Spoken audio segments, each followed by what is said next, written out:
नमस्कार, आप देख रहे हैं बहस का नंबर 1 शो ताल ठोक के और मैं हूं आपके साथ अनुराग मुस्कान। देखिए, वक्फ बोर्ड पर जेपीसी की रिपोर्ट टेबल हो गई, यानी संसद में रिपोर्ट रख दी गई है। जेपीसी की इस रिपोर्ट को रखे जाने के साथ ठीक वैसा ही हो रहा है जैसा अंदेशा जताया जा रहा था। मुस्लिम सांसद तो इस रिपोर्ट के खिलाफ बयानबाजी पहले से ही कर रहे थे। वहीं अब कांग्रेस ने भी मोर्चा खोल दिया। कांग्रेस ने खुलकर रिपोर्ट को अलोकतांत्रिक करार दिया, तो इधर एमआईएम के चीफ और हैदराबाद के सांसद असदुद्दीन ओवैसी ने इस रिपोर्ट को मुसलमानों की बर्बादी तक कह डाला है। जाहिर है, संसद के बाद अब यह मुद्दा सड़क पर भी उठाने का सिलसिला शुरू हो गया है। इसी मुद्दे पर आज हम करेंगे बहस बहुत जरूरी है, क्योंकि संविधान में संशोधन हो सकता है तो वक्फ बोर्ड में क्यों नहीं हो सकता। बहस इसलिए भी जरूरी है क्योंकि वक्फ संशोधन बिल के खिलाफ आखिर कांग्रेस क्यों वोट कर रही है। बहस इसलिए भी अहम हो जाती है क्योंकि ओवैसी ने वक्फ संशोधन बिल को मुसलमानों की बर्बादी बताया है। बहस का सवाल यह भी होगा कि क्या मुस्लिम वोटों के लिए वक्फ संशोधन बिल का विरोध किया जा रहा है। इन्हीं तमाम मुद्दों पर ठोकेंगे ताल और पूछेंगे सवाल, लेकिन उससे पहले ये छोटी सी रिपोर्ट देख लेते हैं।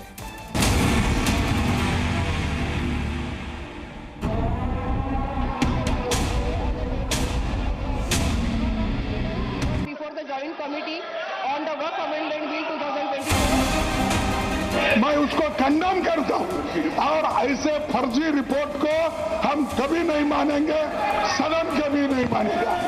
ये वक्फ को बचाने के लिए नहीं है, वक्फ को मुसलमानों से छीनने के लिए, बर्बाद करने के लिए ये बिल लाया जा रहा है। खुद मेंबर है जेपीसी में, अपने रिपोर्ट का विरोध कर रही है। कितना ये अफसोस की बात है सर। सरकार की मंशा साफ नहीं दिख रही है इस बिल को लेकर, क्योंकि वक्फ बोर्ड पर सभी जानते हैं बहुत प्रॉपर्टीज है, तो कहीं ना कहीं सरकार की जो मंशा है वो इन प्रॉपर्टीज के ऊपर है। Waqf by the Muslim for the Muslim है, लिहाजा उसमें किसी किस्म के इस तरीके का कोई भी कानून साजी करना जो वक्फ के इंटरेस्ट में ना हो, कहीं से भी फायदेमंद नहीं है।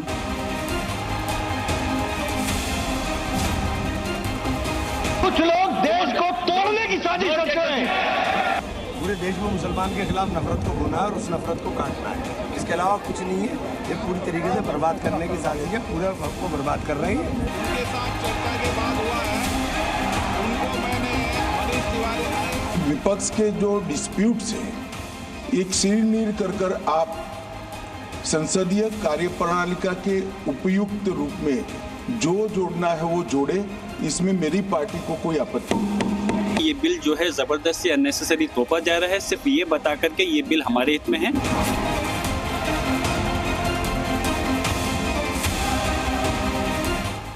चलिए, डिबेट में हमेशा की तरह हमारे साथ बेहद खास मेहमान आज भी जुड़ चुके हैं। हमारे साथ इस वक्त भारतीय जनता पार्टी के प्रवक्ता के शर्मा मौजूद हैं। समाजवादी पार्टी के प्रवक्ता अनुराग भदौरिया कुछ ही पलों में हमारे साथ जुड़ेंगे। कांग्रेस के प्रवक्ता अभय दुबे हमारे साथ जुड़ चुके हैं। शहाबुद्दीन बरेलवी अध्यक्ष इंडियन मुस्लिम जमात से हमारे साथ कुछ ही पलों में जुड़ेंगे। विश्व हिंदू परिषद के प्रवक्ता अमितोष पारेख हमारे साथ जुड़ चुके हैं। एमआईएम से हाजी रंगरेज हमारे साथ कुछ ही पलों में साथ होंगे। सबसे पहले सवाल अभय दुबे से, जो कि कांग्रेस के प्रवक्ता हैं। अभय जी, ये बिल सामने आते ही सबसे ज्यादा जो हो हंगामा कर रही है वो कांग्रेस कर रही है। कर्नाटक के एक सांसद महोदय, उन्होंने भी 2 तारीख को एक्स पर पोस्ट किया था, मैं भी पढ़ रहा था। तो कांग्रेस शुरू से ये कह रही है कि उनकी असहमतियों को तवज्जो नहीं दी गई। आज खड़गे साहब ने साफ तौर पर कहा कि कुछ असहमतियों को एडिट कर दिया गया या कुछ को रखा ही नहीं गया है। सवाल यह है कि क्या ये मुद्दे एक्स पर पोस्ट करने लायक हैं? क्या अगर कोई आपत्ति है या अगर किसी तरह से आपकी असहमतियों को उसमें जगह नहीं दी जा रही तो लीगल एक्शन क्यों नहीं लिया जा रहा है? अनुराग जी, पहले तो आपने टाइटल में चलाया कि जब संविधान में संशोधन होता है तो वक्फ बोर्ड के कानून में क्यों नहीं। हाँ, आपकी जानकारी के लिए बता दूं कि वक्फ बोर्ड का कानून 1810 से 1810 से मतलब अंग्रेजों के पहले से इसमें बदलाव हुए और उसके बाद अंग्रेजों ने 1810 से लेकर 1943 तक इन कानूनों में बदलाव किए। उसके बाद 1954 में आजाद भारत में वक्फ बोर्ड का कानून आया, उसमें संशोधन 1995 में किया। फिर सच्चर कमेटी की रिकमेंडेशन को एकोमोडेट करने के लिए 10 में सिफारिशें हुई और 2013 में उसको कंप्यूटराइजेशन के साथ उसकी संपत्तियों के विशेष प्रबंधन को लेकर संशोधन हुआ। तो ऐसा नहीं कि संशोधन नहीं हुआ, ठीक है। लेकिन इतिहास साक्षी है इतने लंबे वक्त तक इसमें संशोधन हुए, लेकिन किसी एक व्यक्ति को तकलीफ नहीं हुई। अगर अकलियत अपने हकों की लड़ाई प्रतिपक्षी दल के सांसदों के माध्यम से 12 सांसदों ने लंबे डिसेंट नोट दिए, तो क्या उनको एक्मोडेट करना सरकार की जिम्मेदारी नहीं थी? अमित शाह साहब ने कहा कि हमें हमारी सरकार को कोई तकलीफ नहीं, तो फिर साहब ऐसा कानून भाई वो कह रहे हैं संसदीय कार्य प्रणाली का अनुसरण करते हुए आप जो भी आपत्ति है, जो भी अपनी बात है वो दर्ज कराइए। तो आपने क्या संसदीय कार्य प्रणाली को फॉलो नहीं किया क्या? इन्होंने नहीं किया। जॉइंट पार्लियामेंट्री कमेटी अगर बनी है और इतना बड़ा डिसेंट है तो उसको एक्मोडेट नहीं करना चाहिए। सबसे पहली बात, एक और दुरुस्त कर दूं मैं आपकी बात, ये ऐसा नहीं है सिर्फ प्रतिपक्षी दलों ने डिसेंट दिया। जैसे इसके नॉमिनिक्लेचर को लेकर जब बात की, सरकार नाम बदलना चाहती थी, तो कांग्रेस पार्टी की नहीं, प्रतिपक्षी दल नहीं, भारतीय जनता पार्टी शासित राज्य, उत्तर प्रदेश वक्फ बोर्ड, गुजरात वक्फ बोर्ड, मध्य प्रदेश वक्फ बोर्ड, सिलसिलेवार 10 से 12 इनकी सरकारों के वक्फ बोर्ड ने डिसेंट नोट दिए। उन्होंने कहा कि इसमें कोई बदलाव नहीं होना चाहिए। आगा खानी वक्फ बोर्ड, बोहरा वक्फ बोर्ड को एक अलग से डिफाइन कर रहे थे, इनकी राज्य सरकारों ने कहा कि ये डिस्क्रिमिनेशन पैदा मत कीजिए, इसकी कोई आवश्यकता नहीं। इसके कानून सेक्शन 3IXR में बदलाव करना चाहते थे, जिसमें गैर मुस्लिमों को वक्फ से अलग रखा जा रहा था। तो ये कहा इनकी राज्य सरकारों ने भी, इनकी राज्य सरकार के वक्फ बोर्ड ने कि ये तो भारत के संविधान के खिलाफ है, अबाध रूप से धर्म को मेरी मानने की आजादी आर्टिकल 25 से 29 में है, तो मैं अगर चाहता हूं मेरी संपत्ति वक्फ को देना तो मैं क्यों नहीं दे सकता? दे सकते हैं, किसने मना किया? आखिरी बात, दान में दी हुई संपत्तियों पर क्या आपत्ति है? बदलाव यही तो है कि दान में दिया जाना जरूरी है। अनुराग जी, बदलाव यही तो है कि दान में दिया जाना जरूरी है। अगर दान में नहीं दी गई है तो भले मस्जिद हो, उसको वक्फ की संपत्ति नहीं माना जाएगा। यही तो अमेंडमेंट है। अरे साहब, आपको वही तो कह रहा हूं, क्या है? अच्छा बता दीजिए फिर आप। जो मैं सेक्शन 3IXR में बदलाव की बात कह रहा हूं, वो ही प्रतिबंधित करता है कि अनुराग मुस्कान नहीं दान दे सकते, जबकि पहले प्रोविजन था कि अगर गैर मुस्लिम भी डोनेट करना चाहता है तो करे। दूसरा 107 को ओमिट कर दिया, जिसमें एडवर्स पोजीशन के कानून को इसमें नहीं मान्यता थी। उन्होंने कहा वक्फ मतलब वक्फ ही रहेगा। अगर अनुराग मुस्कान ने उस पर कब्जा कर लिया है 12 वर्ष तक, अगर वो कब्जेदार है, तो एडवर्स पोजीशन में वो मालिक हो जाएगा। उससे प्रतिबंधित किया था, उसको हटा दिया। जो सर्वे कमिश्नर है उसकी जगह कलेक्टर। ऐसे बदलाव किए कि शासन, भारतीय जनता पार्टी उनके हक और अधिकारों पर डाका डाल रही है, अवैध तरीके से कब्जा करना चाहता है। के शर्मा से जवाब ले, तो इसमें क्या गलत किया? ठीक है, के शर्मा से जवाब लेते हैं। के शर्मा जी, बहुत सारी आपत्तियां हैं और एक सबसे बड़ी आपत्ति यह है कि विपक्ष के जो भी असहमतियां थी उसे या तो एडिट किया गया है या डिलीट किया गया है। देखिए अनुराग जी, पहली बात तो मैं बताऊं कि विपक्ष का काम ही है आरोप लगाना, चिल्लाना। नहीं, लेकिन ये गंभीर आरोप है के शर्मा जी, गंभीर आरोप तो सौंपा है। मैं बताता हूं, सुनिए तो सर, मैं बता रहा हूं ना, ये गंभीर आरोप तो हर समय होते हैं अनुराग जी। अभी अभय दुबे ने स्वयं कहा कि ये ऐसा कोई कानून नहीं जिस पे बदलाव नहीं। 1954 में स्वतंत्रता के बाद हुआ, 54-55 में, 2013 में भी किया, 94-95 में किया, और संशोधन हो सकते हैं, इसमें तो कोई दिक्कत नहीं होनी चाहिए। तो आज यदि कोई संशोधन हो रहा है तो उसमें आपत्ति क्यों है? पहली बात कि आप उस बिल को छू ही नहीं सकते, जैसा इनकी भाषा है। दूसरी बात, ये हमको समझाने की कोशिश कर रहे हैं कि साहब इसमें जो है नहीं, आज क्यों नहीं साहब, सदन में चिल्लाया इन लोगों ने, ये चिल्ला के इनके नेता वही कर रहे हैं। दूसरी बात, मैं आपको एक इतिहास भी दिखाता हूँ। जब ओबीसी को आरक्षण का इशू आया तो यही कांग्रेस पार्टी सदन के अंदर चिल्ला के इस ओबीसी आरक्षण बिल का विरोध कर रही थी, जो पिछड़ा आयोग वाला बिल था। आज इनकी हालत क्या है? आज ये उल्टा वापस लौटे और अब उस बिल के समर्थन में वहां तक जा रहे हैं जहां तक जाने की आवश्यकता नहीं। आज सबसे बड़े चैंपियन बने हुए। जब हमने ट्रिपल तलाक का बिल लाया तो क्या समर्थन किए? नहीं किए। जब कश्मीर को हमने मिलाने की बात की, जम्मू कश्मीर में धारा 370 को समाप्त करने की, तो ये तो सदन के अंदर ऐसे चिल्ला रहे थे, ऐसे पागल हुए जा रहे थे, बेल में नाचने लगे थे। तो इसके बाद अब शांत हैं, अब उनको सही लगता है। तो ये विपक्ष का काम ही है, ये वो विपक्ष नहीं है, सकारात्मक सोच के साथ नहीं है। इनका काम है कि हम वोट बैंक की राजनीति को तुष्टीकरण के लिए, अपने तुष्टीकरण की राजनीति के लिए हम कितने भी नीचे गिर सकते हैं, और उसका प्रदर्शन ये करते रहे। और वो आज भी कर रहे हैं। आपने ठीक है, जेपीसी बनी, 38 मीटिंगें हुई, 286 संस्थाओं के उसमें सलाह आए, 286 संस्थाओं ने पार्टिसिपेट किया, 112 घंटे का चर्चा हुआ उसमें। उसके बाद एक रिपोर्ट तैयार हुई। वो रिपोर्ट आज जो है पार्लियामेंट में रखी गई है। अब उस पर चर्चा होनी है। अब आपको जो कुछ भी कहना है वहां भी कहने का पूरा अवसर है आपको। आप उस पर क्यों बाधा बन रहे हैं? आप अपनी बात कहिएगा सदन के अंदर। बिल पेश हुआ है, आज आप वॉकआउट करना, ये रिपोर्ट फर्जी है। मुझे आश्चर्य, मल्लिकार्जुन खड़गे जैसा व्यक्ति, इतने सीनियर व्यक्ति, वो जेपीसी की रिपोर्ट को फर्जी रिपोर्ट बता रहे, जिसमें सांसद इन्वॉल्व है, जिसमें सारा मंत्रालय इन्वॉल्व है। मुझे आश्चर्य है कि जिस ढंग से जेपीसी की मिनट्स में भी, मीटिंग में भी ये किस तरह से व्यवहार कर रहे थे। ठीक बात है, ठीक बात है। मैं अभय दुबे आपसे किसी और गेस्ट के पास जाने से पहले आपका काउंटर लेना चाहूंगा इस पर। आपको नहीं, मुझे बोल लीजिए। दूसरी बात, ये सरासर झूठ बोलना कि इन्होंने विरोध किया जी, उन्होंने विरोध किया जी, उन्होंने विरोध किया। भैया, हम सरकार है, हमें मैंडेट है, हमारे पास, हमको जनता ने ये जनादेश भी दिया है। आपने 2013 के बिल में इस वक्फ बोर्ड में क्या डिसीजन किया? आपने कहा कि यदि कोई वक्फ बोर्ड ये कह दे कि ये जमीन मेरी है, कोई दावा कर दे, तो आप कोर्ट तक नहीं जा सकते जनाब। आप कोर्ट में भी उसकी सुनवाई नहीं होगी। आपको वक्फ बोर्ड का जो पैनल है उसी में जाना है। खत्म हो जाता था, कलेक्टर भी नहीं देख सकता, राजस्व अधिकारी भी नहीं देख सकता। ठीक है, के शर्मा जी, समय की कमी है, मेहमान और भी हैं। भाई ये बताइए अभय दुबे, ये हालात किए। अंतिम बात कह रहा हूं, हाँ। जाते जाते कम से कम इसी दिल्ली के अंदर 150 से ज्यादा प्रॉपर्टीज मनमोहन सिंह ने चुनाव आचार संहिता लगने के महज 1-2 घंटे पहले साइन करके ये वक्फ बोर्ड को दे दिया। ठीक है, ठीक है। अब सवाल ये है अभय दुबे जी कि आप रिपोर्ट को फर्जी बताते हैं, लेकिन सदन में जहां आपको बहस करना चाहिए उसका आप बहिष्कार कर देते हैं और फिर एक्स पर आकर पोस्ट लिखते हैं। अनुराग मुस्कान जी, मेरे विद्वान और काबिल साथी के शर्मा जी ने भारतीय जनता पार्टी के असली चरित्र को आपके चैनल पर बता दिया। बस इस सरकार को भी उतनी ही जानकारी है जितनी के शर्मा जी को है।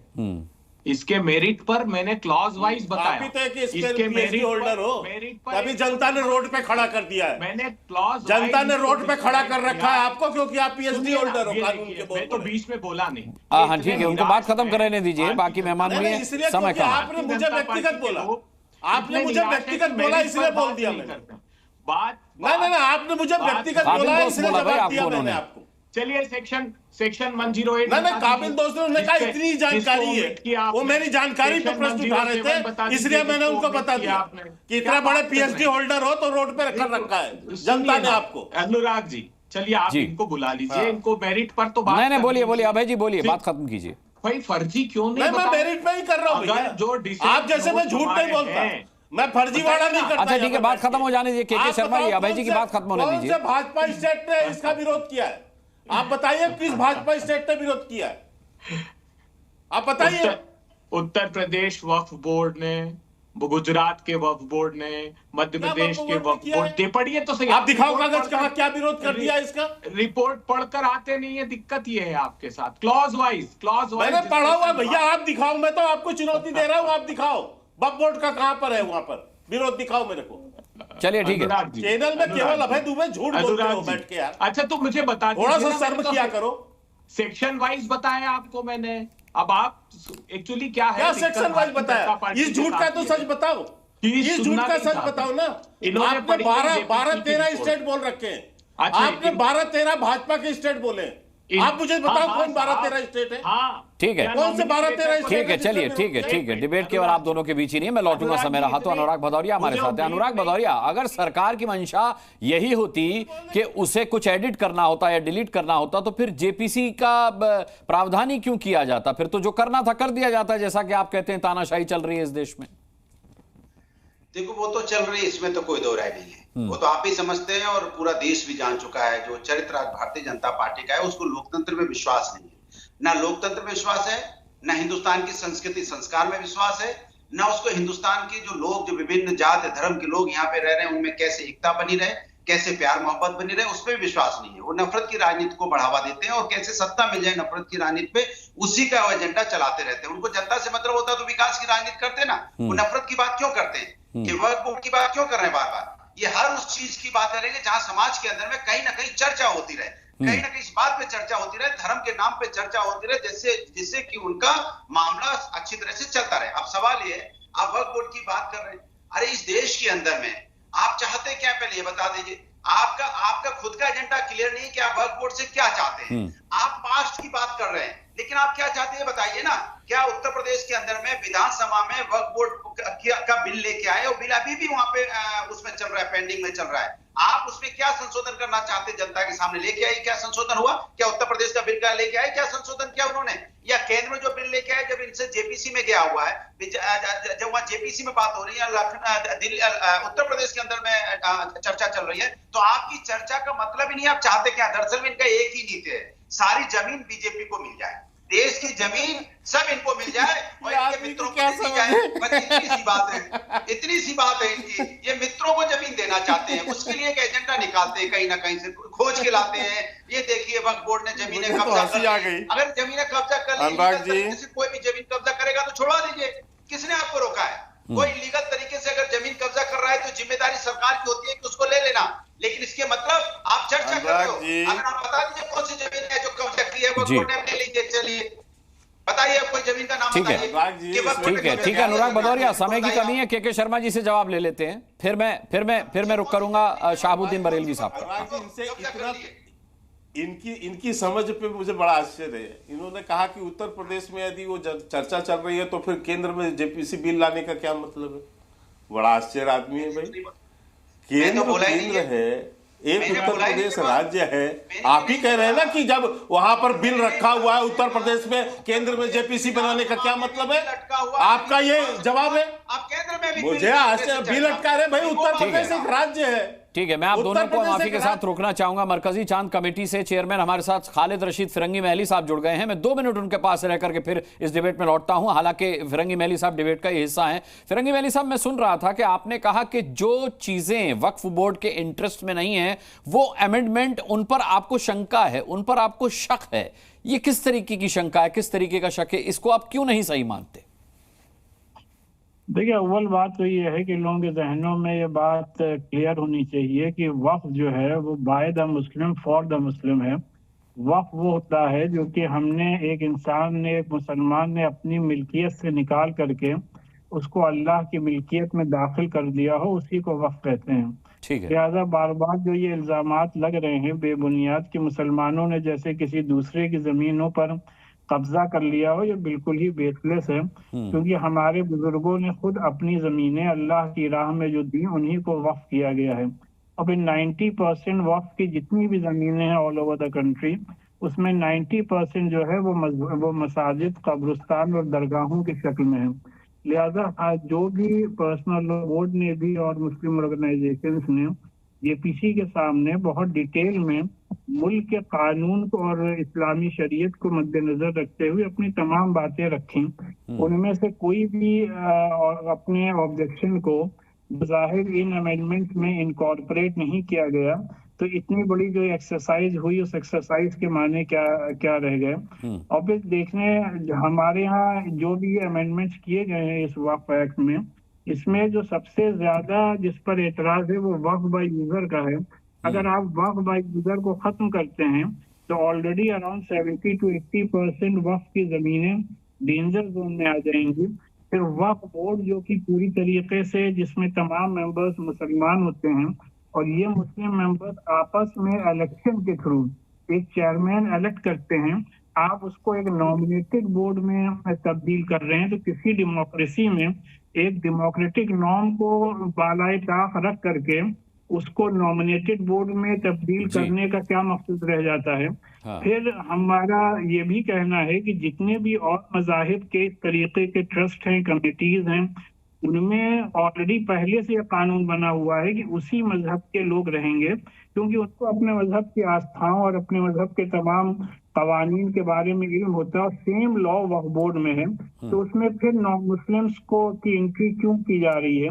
और फिर ट्राइब्यूनल जो कि गवर्नमेंट खुद अपॉइंट करती है, उसके अख्तियारात को क्यों कम किया जा रहा अच्छा, है? क्योंकि ट्रिब्यूनल के फैसले के खिलाफ अगर कोई हाई कोर्ट जाता है उस पर भी आपत्ति है क्या आपको, फिरंगी महली साहब? कतई तौर पर नहीं, सैकड़ों केसेस ऐसे हैं जो कि ट्राइब्यूनल्स ने जो फैसला दिया उसको लेकर के हाई कोर्ट भी लोग गए हैं, सुप्रीम कोर्ट भी गए हैं, और आप हाई कोर्ट सुप्रीम कोर्ट का रिकॉर्ड उठा के देख सकते हैं। ट्राइब्यूनल्स के बहुत से जजमेंट को वहां पर उसके खिलाफ अपील की गई है, चैलेंज किया गया है, और वहां पर वो केसेस ऑलरेडी चल रहे हैं। इस ट्राइब्यूनल से सबसे बड़ा फायदा ये होता है कि हाई कोर्ट पर जो केसेस का भार है वो कम हो जाता है। अगर आप ट्राइब्यूनल्स के इख्तियारात को कम करेंगे तो कहीं ना कहीं हाई कोर्ट्स पर केसेस के भार बढ़ जाएंगे।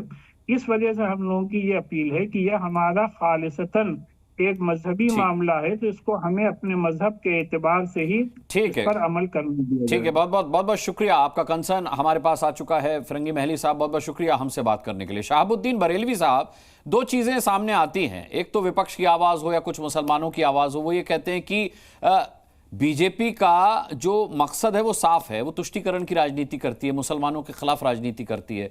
फिर आप ये कहते हैं कि इनकी मंशा साफ नहीं है। एक धड़ा ये कहता है कि इनकी मंशा बिल्कुल साफ है, ये मुसलमानों के खिलाफ ही है। फिर वक्फ बोर्ड में जब संशोधन की बात आती है तो कहते हैं आप मंशा साफ नहीं। कौन सी बात को सच माना जाए? देखिए मोहतरम, वक्फ संशोधन बिल पर बनी हुई कमेटी जेपीसी की रिपोर्ट पार्लियामेंट में पेश हो चुकी है।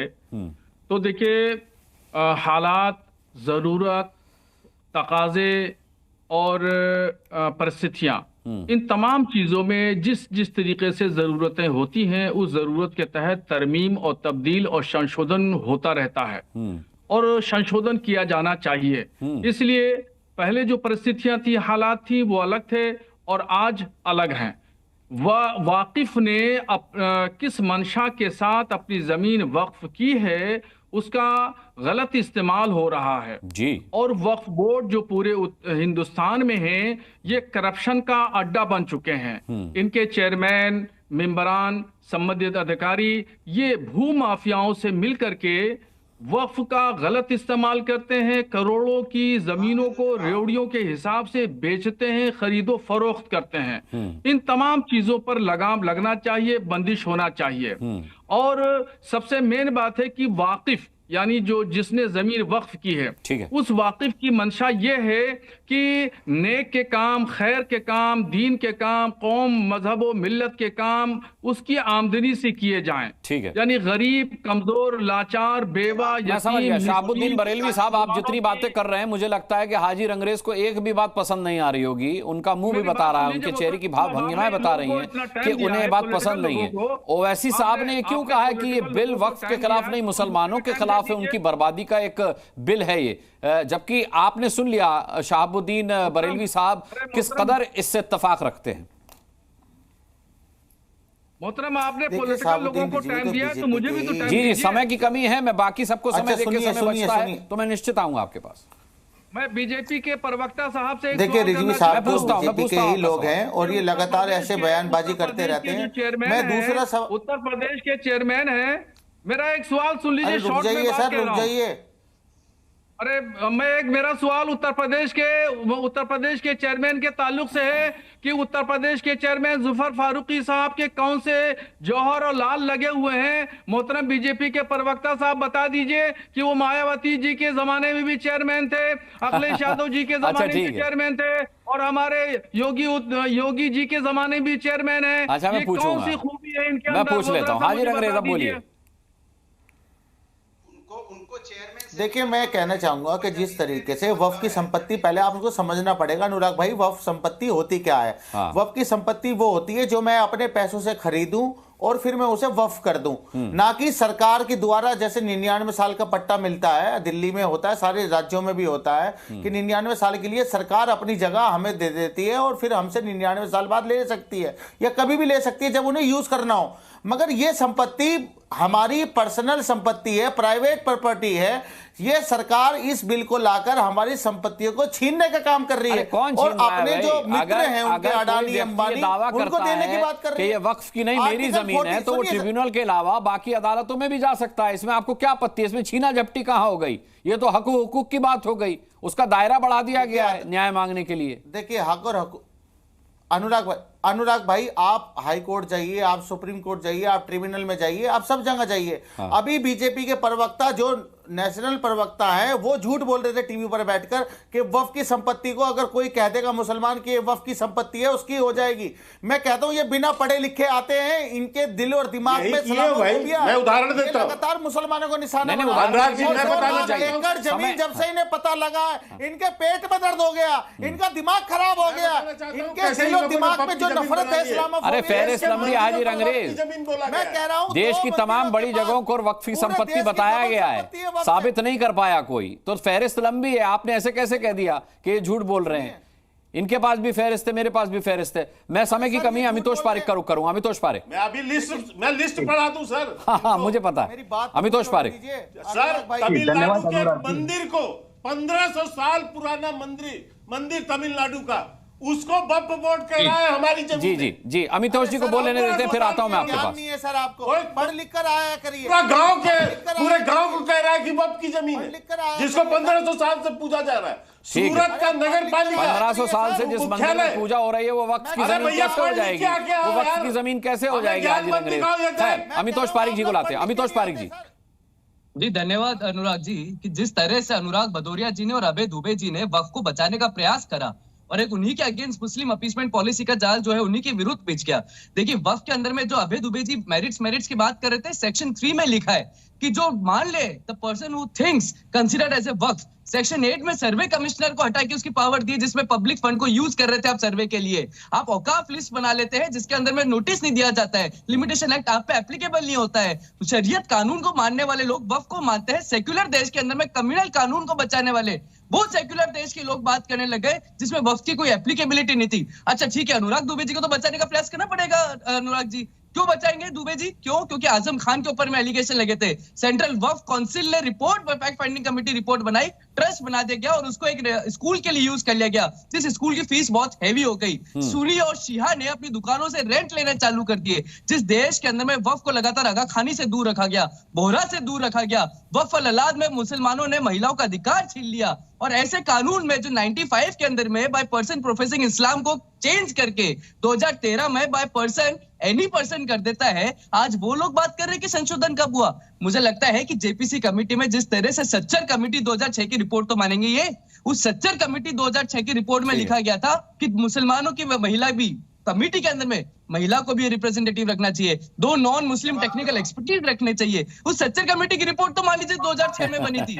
मतलब इसी रिपोर्ट को अभय दुबे, बहुत छोटा सा रिएक्शन। अभय दुबे, देखिए मैं बहुत दिन से ढूंढ रहा था, विश्व हिंदू परिषद के प्रवक्ताओं को, साहब मिल नहीं रहे थे। आपको सही समय पे ये अमेरिका में 11 दिन तक हिंदुओं को डिटेन करके रखा है और गाय का मांस खिलाया है। एक शब्द, अरे आप मुद्दे पर रहिए, इस पर कर लेंगे। मैं ढूंढ रहा था बहुत दिन से, क्योंकि अब मोदी जी पर बात आती तो चुप हो जाते हैं। मैं ये कह रहा हूँ, ये जो पूछ रहे थे ना कि किसने विरोध किया, आप हिंदुओं को अपमानित करने का कोई पल नहीं छोड़ते हो। यही आपका कांग्रेसीकरण है। देखिए गुजरात, ये बदतमीजी जैसे बात करके टीवी चैनल में गाय का मांस खिलाया गया, ये किया गया। नंबर 15 खोलिए, पेज नंबर 15, चलिए खोलिए। उसकी पार्टी गाय का मांस खाती है और हमें सिखा रही है गाय का मांस। चलिए ठीक है, व्यक्तिगत नहीं। वर्क एक्ट 1995 टू यूनिफाइड वर्क मैनेजमेंट। इनको पहले समझाओ राजू।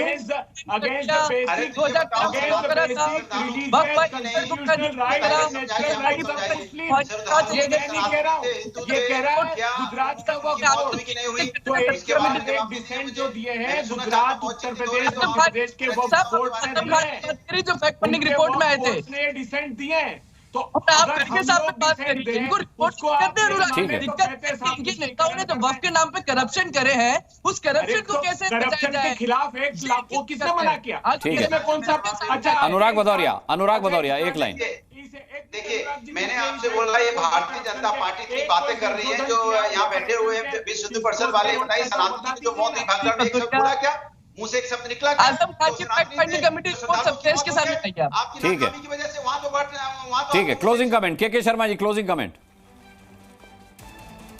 देखिए, इस समय अनुराग जी देश में कांग्रेस हो, समाजवादी हो या तमाम विरोधी पक्ष हो, इन सब में एक होड़ लगी है मुस्लिम चैंपियन मुस्लिम तुष्टीकरण का सबसे बड़ा चैंपियन कौन है, और ये इसी में बर्बाद हो रहे हैं। आज जनता इनको जो है दिन रात जो है बाहर कर रही है चुनाव में, तो इसी मुस्लिम तुष्टीकरण के लिए कर रही है, और ये इनका कब्र, राजनीतिक कब्र खुद जाना तय है। ये जितना मुस्लिम तुष्टीकरण करेंगे, जितना मुसलमान मुसलमान मुसलमान चिल्लाएंगे, उतना ही इनका राजनीतिक तुष्टीकरण की राजनीति चल रही है। मुझे बेहद अफसोस है, हालांकि इस पर डिबेट अभी जारी रहेगी, लेकिन कुछ व्यावसायिक अनुबंध हैं जिसकी वजह से कुछ समय कम हुआ है ताल ठोके का, जिसका मुझे बेहद अफसोस है कि मैं गेस्ट के पास बार बार नहीं जा पाता और वो बहुत कुछ कहना चाहते वो कह नहीं पाते, लेकिन मैं कोशिश करता हूं कि सभी को बराबर से मौका दिया जाए, और मुझे लगता है कि सभी ने आज के मुद्दे पर अपनी बात रख दी है। लेकिन जैसा कि मैंने कहा कि इस मुद्दे पर डिबेट अभी जारी रहेगी और हम भी इस मुद्दे पर ताल ठोके की डिबेट करते रहेंगे। तो टू बी कंटिन्यूड कहकर आज के सभी मेहमानों को, सभी पैनलिस्ट को बहुत बहुत धन्यवाद करता हूं।